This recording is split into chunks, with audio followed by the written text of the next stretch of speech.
and our continent as well. Riwruok mar kembe mag okumba dwaro mondo piny owacho kaw okang' mager mar jiwo arita jowuoth kaluwore kod masiche mag apeyni. Kamano bende gidwaro mondo jokanyo mondo kony e wachudo ne okumba mathoth jopiny ok nyal mana ni atamalo maduong' mar jokenya obedo kod okumba. Piny owacho bende ojiw mondo oked kod joma chwalo okumba e tok chik kendo miyo jopiny lal. Obviously, we get the advantage of expanding our customer base. What comes to mind and how we look at it? Lines of business that we do as far as this particular different is standard bank.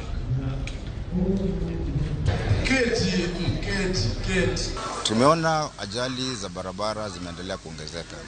Na tungetaka kuhimiza serikali na vitengo vyote na idara ambazo zinahusikana na usalama katika barabara kuhakikisha kwamba watu wanafuata sheria. The cost for the economy is high. One, cost of repairs of those vehicles is hitting insurance companies and is raising premiums.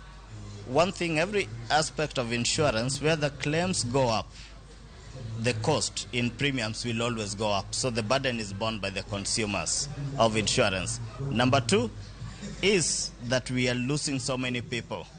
Deaths. Again, those have to be paid for through insurance companies. One of the reasons as to why customers have been very reluctant to take up insurance is the reputation that has been there in the market, that insurance services are not legitimate. So what happens is currently what we are doing is to work with the insurance companies to make sure that all our members are actually are licensed accordingly and are displayed on the website of the Insurance Regulatory Authority.